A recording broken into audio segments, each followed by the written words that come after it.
Assalamualaikum warahmatullahi wabarakatuh. Sekarang kita membahas pelajaran 1 anak-anak. Nabi Muhammad SAW teladanku. Nabi Muhammad SAW memiliki banyak sifat mulia seperti patana, tabalik, siddiq, dan amanah. Sifat-sifat yang mulia itu hendaklah kita teladani dalam kehidupan sehari-hari, baik di sekolah maupun di rumah. Sekarang kita membahas isi materi 2, yaitu kisah keteladanan Nabi Muhammad SAW. 2. Percaya diri dan mandiri. Sekarang kita membahas kisah keteladanan Nabi Muhammad SAW.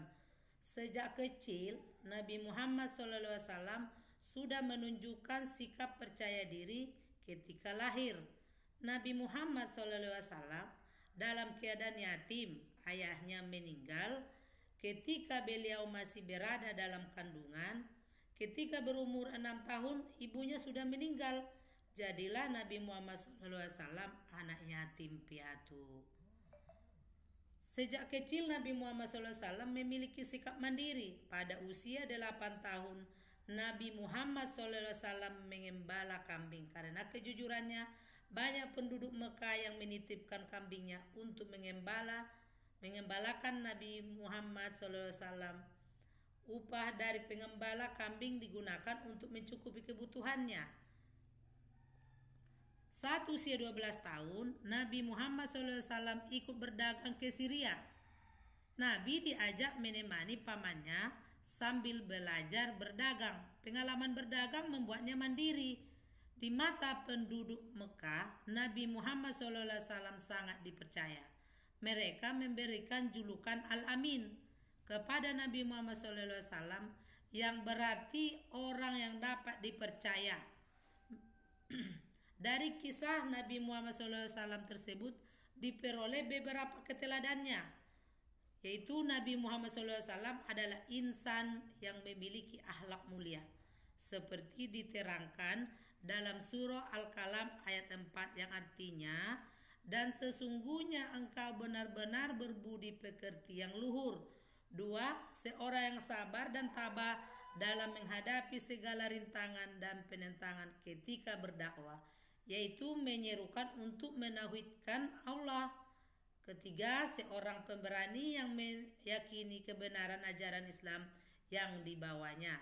4. Pemimpin yang adil, mandiri, percaya diri, dan mau menghargai pendapat orang lain. Yang 5, senantiasa mengajak umatnya ke jalan yang benar, yakni menyembah Allah dan menyuruh untuk meninggalkan berhala. B.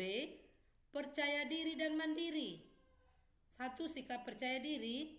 Percaya diri berarti percaya kepada diri sendiri atau meyakini bahwa kita memiliki kemampuan untuk melakukan sesuatu pekerjaan dengan baik, pantang menyerah, dan tidak berputus asa seperti orang memiliki kemampuan masing-masing. Semua itu pemberian dari Allah kepada hambanya. Kemampuan itu harus disyukuri dan ditingkatkan dengan cara menggunakan untuk kebaikan. Contoh sikap percaya diri dalam beribadah. Kita harus percaya diri. Yakinlah bahwa Allah melihat semua ibadah kita. Lakukanlah ibadah karena ingin mendapat ridho Allah, agar kita memberikan pahala kepada kita. Kita harus yakin bahwa belajar akan membuat kita pintar. Ketika mengerjakan tugas, kita harus percaya diri dengan cara mengerjakan dengan sungguh-sungguh. Jangan mudah putus asa ketika mendapatkan kesulitan. Kesulitan adalah tantangan yang harus dihadapi. Masih banyak lagi contoh sikap percaya diri. Berlatihlah menjadi orang yang percaya diri dengan cara rajin belajar, rajin beribadah, dan melaksanakan tugas dengan penuh tanggung jawab. Kedua, sikap mandiri. Mandiri adalah melakukan sesuatu sendiri tanpa meminta bantuan orang lain. Contoh sikap mandiri apa saja itu? Mandi 2 kali sehari, menyiapkan perlengkapan sekolah, belajar setiap malam, merapikan kamar, membersihkan rumah, menyiram tanaman dan sebagainya. Semua itu adalah tanggung jawabmu dan harus dilakukan sendiri setiap hari tanpa harus menunggu perintah ayah dan ibu.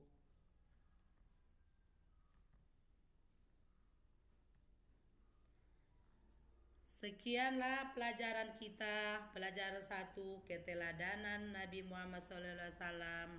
Assalamualaikum warahmatullahi wabarakatuh.